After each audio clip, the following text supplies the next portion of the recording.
as if we never lost it. No.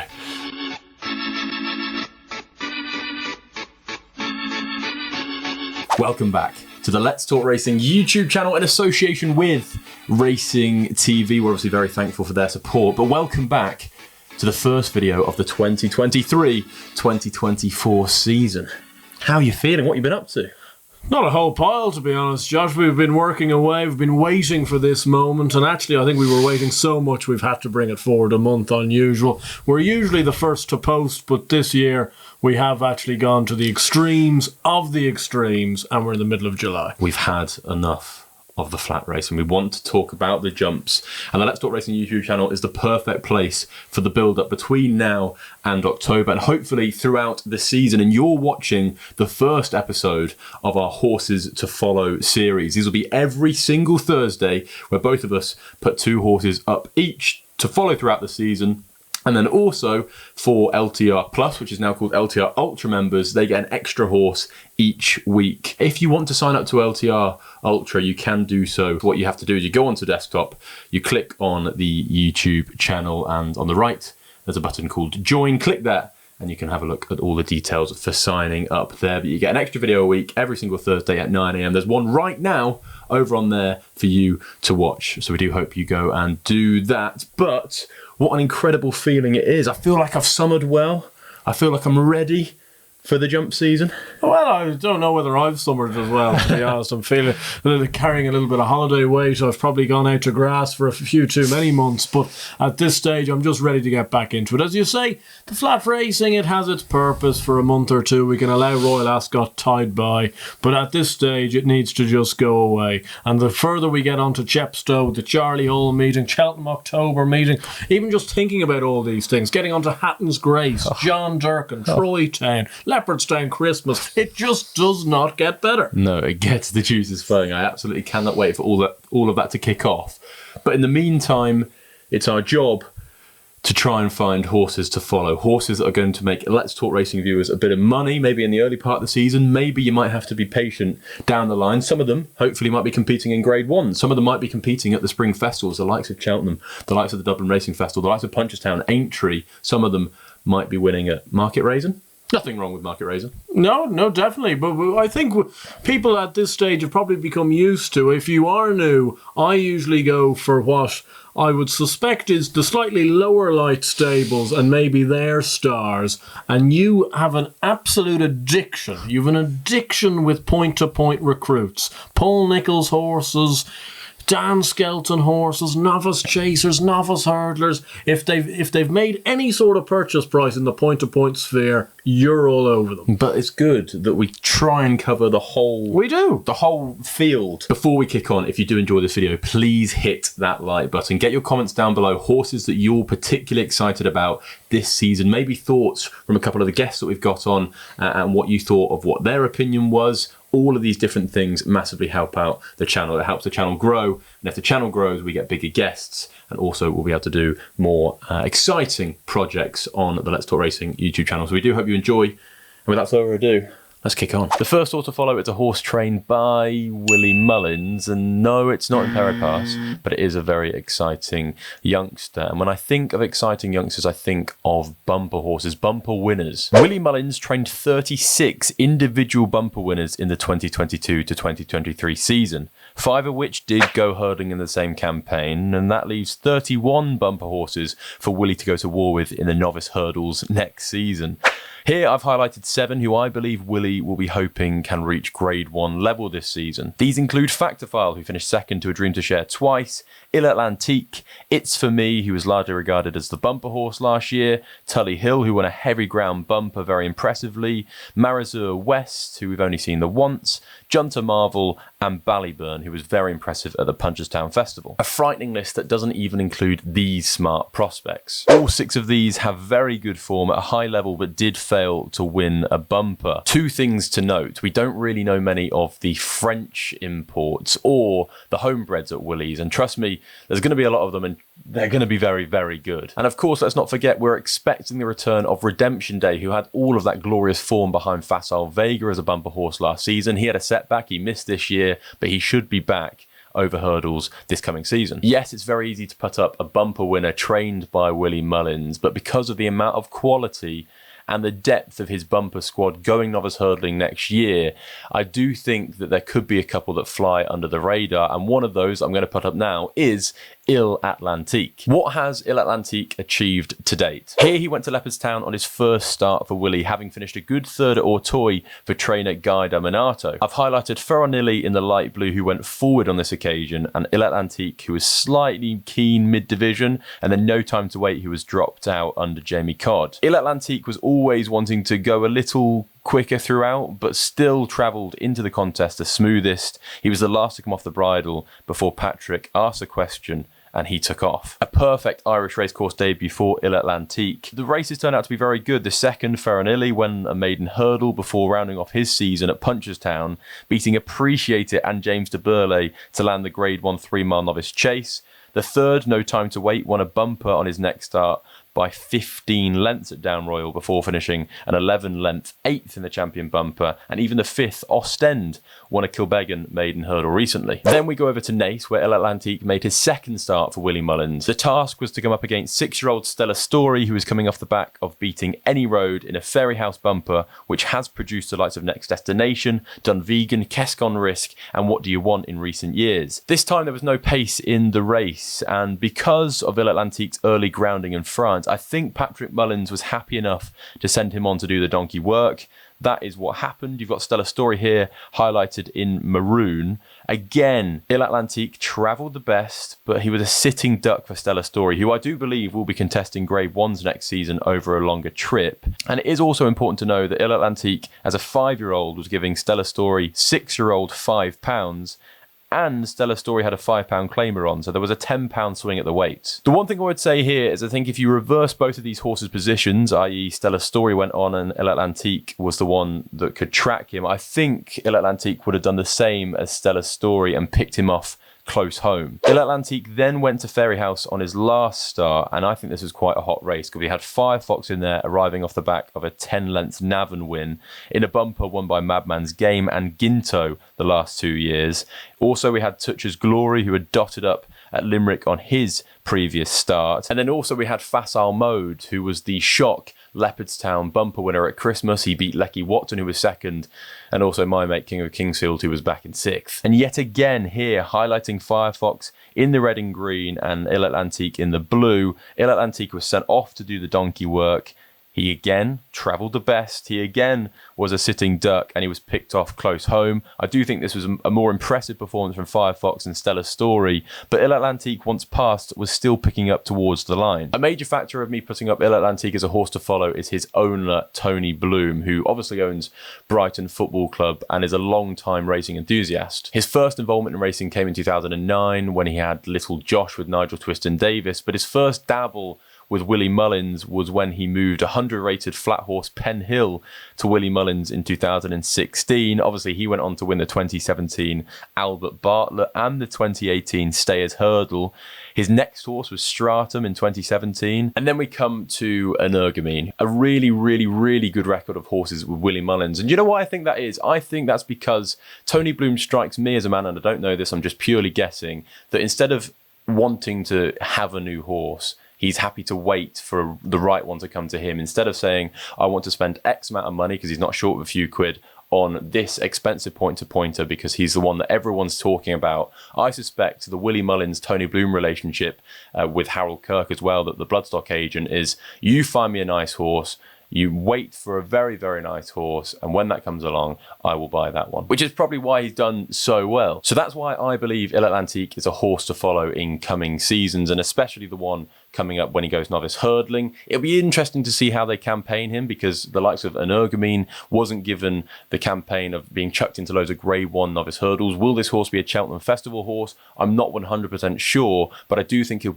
continue to pick up good prize money and contest good races throughout the season, and will be an even better chaser. He still looks babyish, he still looks slightly immature upstairs, but when all of that clicks together, I think this is going to be a proper Grade 1 possible chaser down the line. But the man that's going to tell you further is the man with all the stats, everything you need to know, and that is Jake Price. Very happy to have him on the Let's Talk Racing YouTube channel for this upcoming series. What do you think of this, Jake? Well, what makes him even more interesting, Josh, is the fact that he actually started his career out in France last spring, where he ran in a 2 mile, 2 furlong 4-year-old hurdle at Oitoy. Now, the first thing to note from that is that he jumped really well, which is obviously a big bonus going into his novice hurdle campaign. But perhaps more significantly, he was very keen that day. He cutted himself to the front down the back straight, which ended any winning chance that he may have had, despite him keeping on well for third at the run-in. That does perhaps explain why Willie Mullins kept into bumpers this season, though, as he needed to mature more mentally. And from the clips that you've already seen before this, he has seemed to do just that, even though there is room for improvement. But considering he is by a coastal path who was known for producing the likes of Asturian Forlonge and Franco de Port, going up in trip is surely going to be what sees him at his best, especially as he always travels so strongly through his races. I'd imagine we'll see him starting off on a soft ground maiden hurdle over 2.5 miles at the end of November. And I'd also expect him to receive an entry in the Grade 1 Lords of Naas, which could be a good mid-season target for him. So there we go. First horse to follow. What do you think of Atlantique? Well, first of all, it just feels good. It feels good to be talking about horses like this, to be honest. A bumper horse from last season, Willie Mullins, all the stats you're providing, it's absolutely superb stuff. And fingers crossed, people hopefully can see that it's slightly bigger, slightly better this year as well. We have made a conscious effort for that to be the case. In Atlantique, I can see your point. You've bashed on to me about this horse for 3 months now, so I can understand you think he's going to be one of these all-time greats. I think this year I'd be shocked if he's a Grade 1 novice hurdler, personally. I wouldn't be shocked if he's a Grade 2, Grade 3 novice hurdler. I get your point about him being a better chaser down the line. A little bit. I think your point is well made about how he's been a bit of a sitting duck in those 2 bumpers. I'd be a little bit concerned he just hasn't found a whole pile. Maybe that's just inexperience. Maybe that's just him being young. I think he's a very good prospect. Maybe not one to go to the well with for the Cheltenham Festival in a Grade 1 context this season. But it wouldn't surprise me at all if he's a Cheltenham Festival horse for years to come. What did you think of Jake's French stats? Well, good old Jake. I think me and you have both made a conscious effort to really brush up on our French knowledge this season. I think it's been one thing that we've been poor on in the past. I remember I made a great case 2.5 years ago. I don't know whether you remember it, in the infancy of our channel, for a Jas in the cross-country chase. I think I almost made the case just on the name alone, really. But we've really upped the stakes in that comparison. But it was good to hear Jake. He comes with more of a statistical outlook, which I think me and you sometimes, we probably would overlook some of that for form-based knowledge. Jake is the man we need for those sort of contexts. We have become French experts over the summer. And Let's Talk Racing could look something like this. Bonjour, welcome back to the Let's Talk Racing YouTube channel. My name is Joshua Stacey. I'm joined alongside Andrew Bleblanc. How are you doing? Yeah, very good. C'est magnifique. Le horse, le race, le Cheltenham Festival. We are here to talk about the horses Galopin des Champs. Galopin des Champs, great horse. Brave Man Game, also great horse. Massive apologies to the 3 French viewers of Let's Talk Racing. We do hope you continue to watch these horses to follow videos.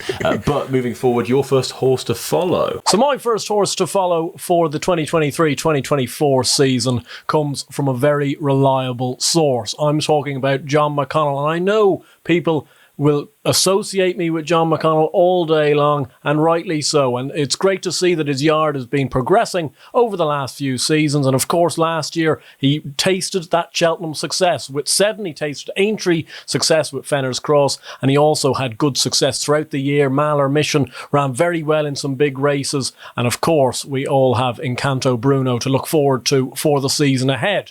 But my horse to follow isn't any one of those 4. However, he was a bumper winner last year, and he made his starting block at Killarney, having won a point-to-point. He won in July time, and it's a horse called Kinbarra.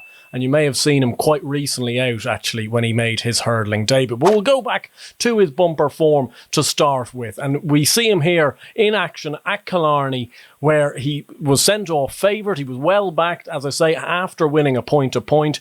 And he travelled really nicely throughout the race. He took a lead on the inside. He was in the perfect place to strike at all stages during that race. He was in 3rd or 4th. He travelled well. He settled very well. And I was very impressed by the way he picked up turning into the straight.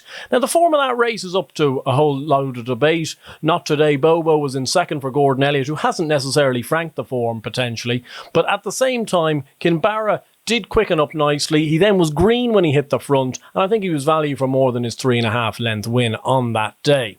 Connections then decided to roll the dice. They first of all gave him a big break. Apparently he does preface good ground, which is a bit of a trait with these McConnell horses. If you see them, they do tend to run in the summer. They do tend to make their debuts over hurdles or in bumpers in June, July, August time. And we may see them then in October meetings, November meetings at Cheltenham, which is always good to see them rolling the dice at those sort of ventures. Kinbarra, on the other hand, he missed all of that and came back for the Aintree Grade 2 bumper, where he was down the field. He finished 11th of 20, but that doesn't tell the full story. He somewhat got left behind at the start, maybe lacking a little bit of tactical pace. And as you can see here on your screen, it never went right for him. He was third last after around a furlong, which is never where he would have wanted to have been. And then he got into a whole load of trouble up the home straight and ended up finishing 11th, staying on at the line, but his chance was blown early in the race, and then he didn't have much luck in running. I think you can put a line through that form. What I was a little bit surprised about when I saw this horse is he had a third go in a bumper at Listowel this summer over 2.5 miles, where he met High Class Hero of Willie Mullins, and I think that's probably not a bad horse, and it was in and around that time during June where Willie Mullins physically could not get beat in a bumper. So I think you can mark up that effort. Again, probably High Class Hero had the run of the race. He kicked for home turning in, and Kinbarra had to sacrifice that first run. He stayed on decent enough under Ben Harvey's younger brother, Alex Harvey, who's actually a jockey to follow this season as well, I believe, in the amateur ranks.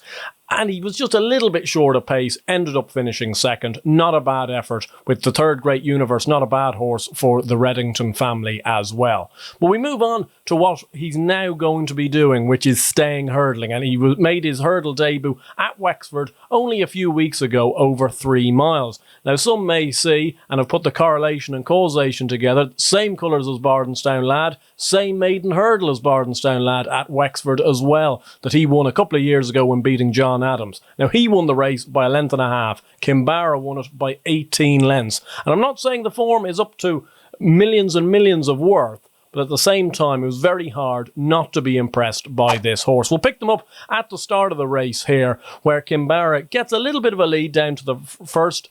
As you can see, he's a little bit gassy. It's his first time up to 3 miles under rules, and you can see that in his early stages of his running. We see him here jumping up the straight, where I was actually quite impressed. He wasn't spectacular, but he was careful when he needed to be. Got in tight sometimes. He never looked like he was in any danger. He didn't snatch at any. He didn't go for big strides at any. Ben Harvey was really very, very confident on this horse. And as you could see, as we pick it up at the second time around, he was improving time and time again. And as the race got on, as the race went quicker, he got better. And when he turned into the straight, he had Glendar's MAHLER. It was a solid enough horse in behind. Obviously, a few horses like High City Roller, who's 116 rated. I know that's not of any great shakes in Grade 1 company's sake, but that's not what I'm necessarily putting this horse up as. He quickened up like a very, very nice horse and put daylight between himself and his rivals in a short space of time. He was an 18-length victor.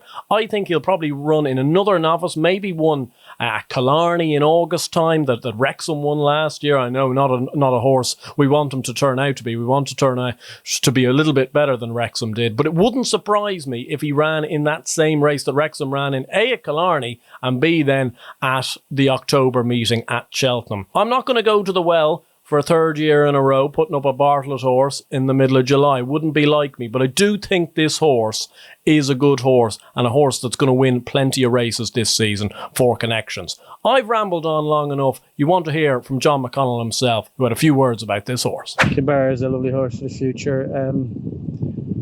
He was pretty impressive in Wexford, although it might have been the best maiden hurdle. He could only beat what was in front of him.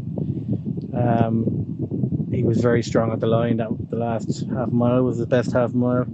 Jumps well. We'll probably go up in baby steps to try and find an easy novice hurdle in the UK or Ireland, and then probably head towards October or November in Cheltenham.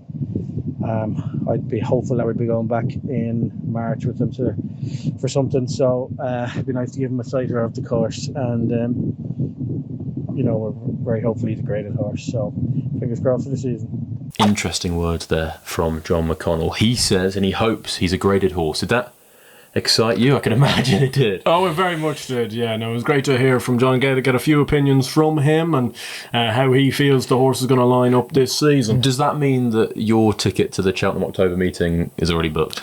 Oh, I'd say it's every chance that I'll be there on a 3-mile Novice Hurdle day on the Saturday. It'd be rude and remiss of me not to be there, really. How did it go last year? Yeah, very well, actually. We made a 2-mile run from the car park. I think you did it on purpose. It was an absolute stitch-up job. You were behind the wheel, and you could have parked, I'd say, 2 minutes from the entrance.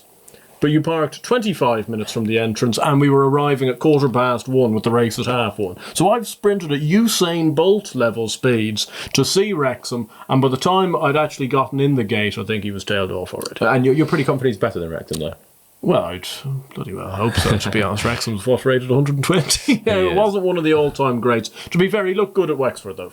He did. And looking forward to seeing Kimbara over hurdles. What do you think, though? Because you usually get antsy about me going for McConnell nags. No, I think out of all these McConnell horses, I do think that maybe Barnes Hanladden's Novice Hurdle campaign was pretty good. I do think that he could be up there. And the fact that McConnell's already thinking about graded races and he's already thinking about following the route that he's taken so often with those good horses, I think it definitely makes a strong case for him. If I was to pin you down straight-faced with no allegiances aside, would you prefer to own Kimbara, should I say, or Bruno?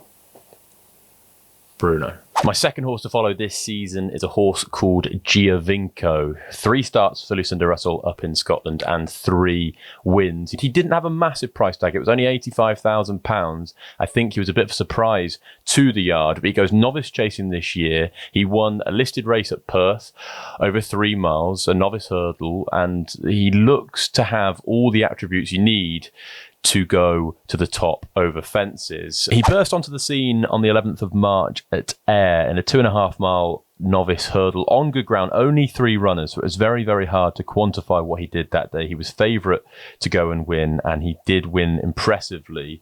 On his second start later that month, it was at Carlisle over slightly shorter. This was heavy ground, only 5 runners again, a 1 to 2 favourite, and this time I think he just jumped left on occasions. I think Stephen Mulqueen was on him, and afterwards he said that just because he's in front, he's slightly babyish, he was jumping out to his left.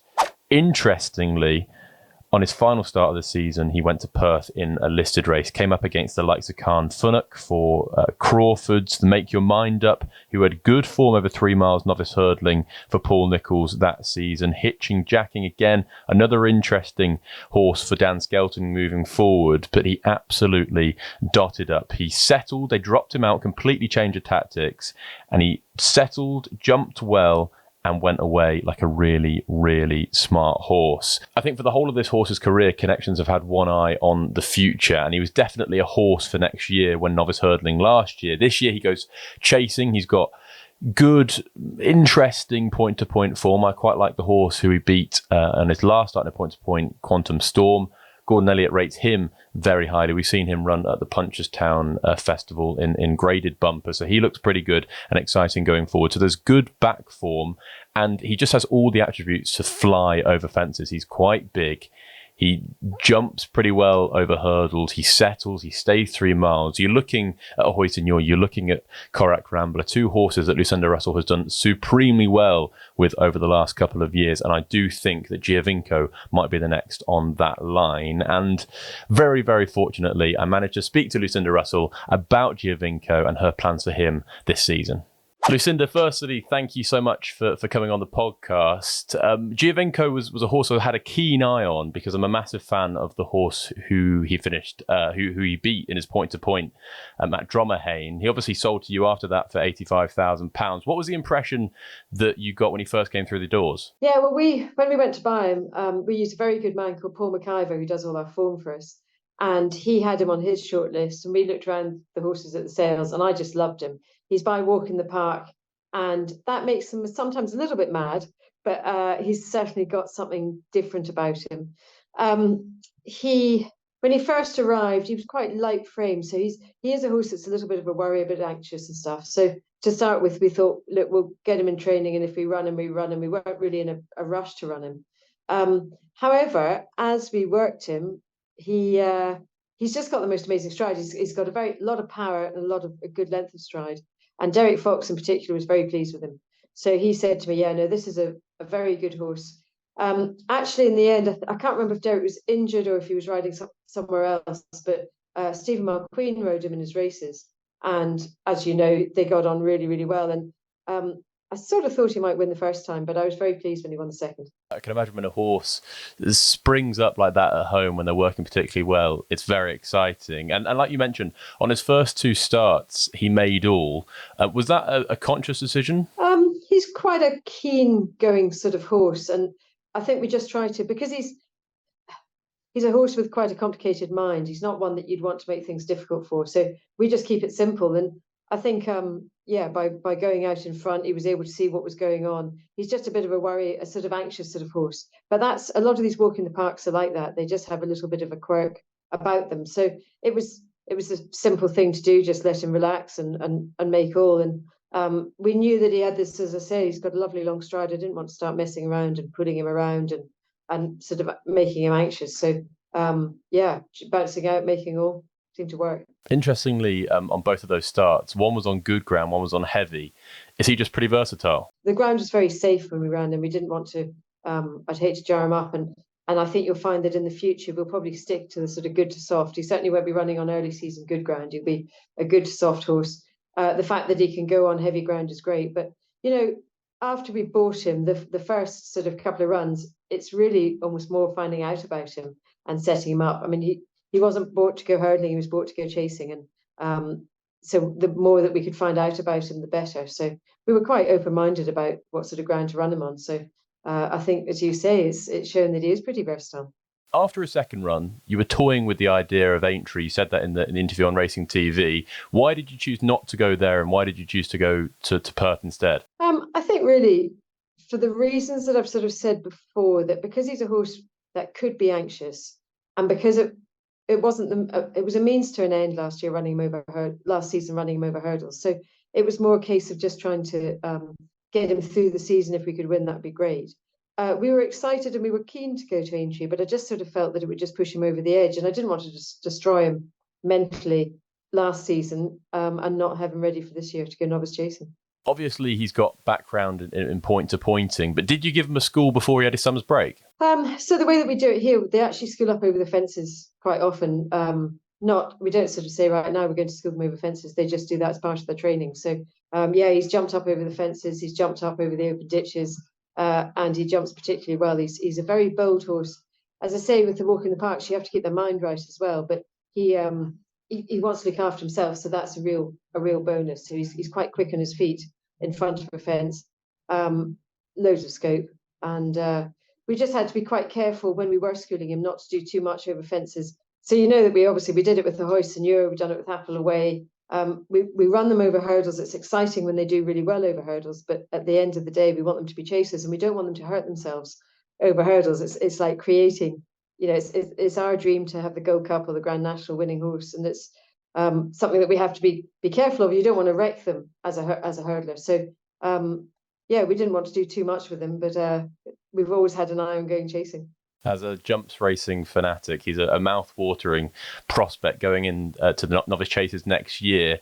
Just before you do go, you've obviously got a history of producing great 3-milers, and in recent years, or the last couple of years, we've seen the likes of a Hoist Seigneur, we've seen Correct Rambler, we've seen Apples Away winning Grade 1 races. Where would he be, say, at this stage of his career? Is he comparable to any of those three? I suppose he hasn't quite got the bulk of a Hoist Seigneur. He's a very big, strong horse. He's a very similar physically. He's much more like Correct Rambler, but he hasn't got his sort of quirkiness. So I don't know. As a chaser, I mean, you're excited about him. I'm really excited about him. I think he's a very intelligent horse, but I think if we can keep a lid on him, he's got masses of ability. I really do rate him very highly. I'm very pleased that you've chosen him. I think well done you to pick him up out of all the novice hurdles and stuff going forward, because he is the sort of horse that we're dreaming about, and I hope that I'm sitting here next year talking about the next level that we can take him to. How good is it to get Lucinda Russell on the podcast? And I thought, especially at the end there, She was excited. She was very much so. And also she was tipping you on the back for how great your selection was. You must have felt superb. I did feel good. And Lucinda Russell is the queen of racing in Scotland. And to get her approval meant a lot. Well, I'm sure it did, and to be fair, I can understand it with this horse. He looks a real tool, to be honest. He looked a good horse, and I think that the way that she mentioned that not going to Aintree could have been the making of this horse, I can kind of see that, because he could have been the type of horse that ran in the Grade 1 at Aintree, and it could have been boom or bust. He may have won it, but he could have been pulled up. And if it was the latter, you could have ruined the horse in the process. Instead, they went to Perth. They won another nice little pot in doing so. And this year's the big year over fences. And who's to say, with the amount of success she's managed to have in the last 5-6 years with 3 mile chasers and above, you'd be hard-pressed to be ruling this guy out of any sort of big race. They're definitely taking their time. And your next horse to follow is... My next horse to follow for the 2023-2024 season comes from the Tom Lacey yard. And we had a little bit of fun with the Tom Lacey yard last season with a horse called Blow Your Wad, who ended up winning a lucrative Novices Handicap Hurdle at Newbury later on in the season at a decent price, and was a pretty good horse for connections. I quite like the way with Tom Lacey he does bring these horses through bumpers at a steady rate of knots before potentially easing them into their hurdling campaign. They're usually not set the massive lofty targets that you might see from other trainers, but the type of horse that I'm going to put up now is the type of horse I hope is going to be competing in at least those top novice handicap hurdles at the end of the season, if not a little bit better than that. And it comes in the exact same colours as Blow Your Wad, and it's a horse called 10 Lengths Tom, who ran in 2 bumpers last season and I thought was very, very eye-catching in both. And if I'm being pinned to the mast right now, I'd be disappointed if he wasn't as good, if not a better horse than Blow Your Wad come this time next season.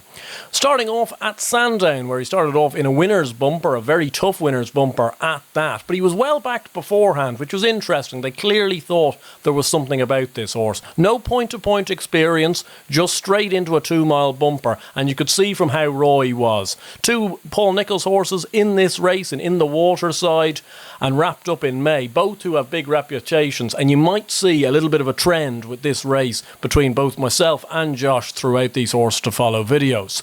That being said, you look at 10 Lengths Tom at the start of this race and he gets going in 4th place and immediately looks like he's just slightly behind the bridle. I don't think he really knew what he was doing. We take it to the turn going away from the stands, and yet again he's off the bridle. He's not handling the turns very well, and he ends up losing lengths and lengths as it happens. He's up against horses that had previous course experience. Some of them had point-to-point experience, some of them had bumper experience, and he's going down the back straight, coming to the 5 furlong point, and he's by far the first of the 6 off the bridle. He looks like he's going absolutely nowhere, and it looks like Tom Lacey and his team have potentially got their money wrong on this horse. But what I was very, very impressed with is how he responds when he comes into the straight.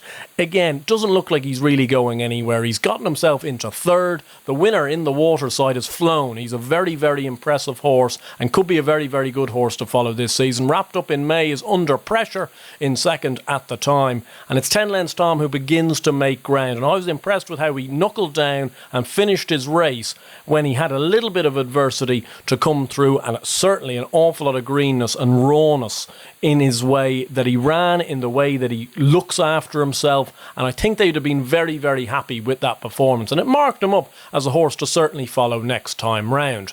Which then moves us on to Warwick, where he ended up going off 2nd favourite to a Kim Bailey horse called Salt Rock, who ended up disappointing despite being a very, very lucrative point-to-point buy from the point-to-point sales that season. And again, we're 50 yards into the race here, and you can see he's off the bridle, passing the stands first time round at Warwick. It's only 2 furlongs into the race, and it looks like he's going nowhere. And it's just greenness, it's rawness. Coming down the back straight at Warwick, you go down that ridge for a furlong or 2, and he looked all at sea, and he's getting outpaced, he's going behind, and you don't think that this horse is going to fulfil what the potential of him may seem to be. That being said, when Salt Rock ends up weakening out of the frame around 4.5 furlongs from home, you can see the 10 Lengths Tom. It's as if something just clicks in his mind, and passing a horse has ended up really, really concentrating the brain.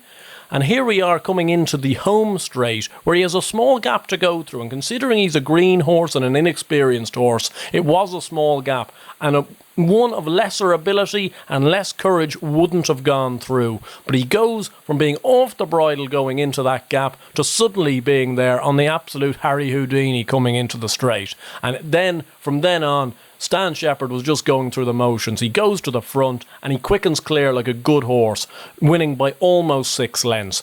I think that was a really impressive performance. I think the way that he's been improving on run from the 2 runs, I think he will get better the more and more he races. So he might be the type of horse that actually gets beaten on Hurdle's debut, but I wouldn't let that put me off, because I think the natural ability is there. And actually, given the fact that that Sandown form could be red hot, I think he was really likeable at Warwick. It wouldn't surprise me in the slightest if this horse turns into a graded novice hurdler this season. But to somebody a lot shrewder than me, that can tell you a lot more about this horse, and that's Jake Price. Yeah, so 10 Next Tom is another interesting horse, Andrew. And he finished second behind one of the best bumper horses we've seen in Britain last year, called In the Waterside. And he was actually finished the season as the 3rd joint highest RPR of the UK trained bumper horses last year. So clearly that was a top effort at Sandown. He's another horse who comes from a good family. His dam's a full sister to the Grade 3 Oitoy winner Overlord. And his dam's also a half sister to Tala, who used to run for Willie Mullins and was a Grade 3 winner who reached mark of 150 for him. So there's plenty of positives in the family. He looks like a big strapping horse that will be ready to go over hurdles this year. And I think I'd particularly want to watch out for him at Tom Lacey's favourite novice hurdle tracks, which are Huntingdon, where he's 3 from 12, Southwell, where he's 4 from 15, and Warwick in particular, where obviously he's already won. And Tom Lacey is 4 from 12 in novice hurdles there, which is a 33.3% strike rate, which is very impressive. So you're back with Tom Lacey. This guy looks proper though, doesn't he? He does as well. I must confess, I do have a complete soft spot for a nose-banded beast. I always have done. And this horse, he reminded me a little bit of Blow Your Wad in the way he ran in bumpers, because he was just raw. He wasn't the full package. I was a little bit disappointed with Blow Your Wad. I know he ended up winning a lucrative novices handicap, but I thought he actually might have been a Grade 1 horse going into last season, and it didn't really turn out that way. I would hope this horse could go quite close to that level. The one thing I'd definitely say about both of them is they're going to be at their very best over 3 miles over fences down the line. Yeah, I'd say so. Like they're both humongous beasts. I think 10 lengths Tom probably has slightly more speed than Blow Your Wad. I think we definitely saw that in the bumpers. I think so too. It was just a nice thing to see from 10 lengths Tom. I associate Tom Lacey horses, I don't know why it is, but an awful lot of them travel really, really nicely. Quite a lot of them don't necessarily find a whole pile off the bridle. This horse is completely the opposite. He wasn't travelling, but yet he had loads in the tank, and that's the sign of a good horse. And as I suggested while talking about the horse, I reckon that Sandown form is red hot. There we go. Very, very exciting. We do hope you enjoyed the return of Let's Talk Racing. It's been far too long. I've enjoyed it massively. I hope you have as well, and I hope those down the camera have. We're really looking forward to this series, and we hope you enjoyed. If you did, please hit that like button. Subscribe to the channel if you haven't already. It massively helps us out, and do get your comments down below with horses that you're looking forward to for the 2023 to 2024 jump season.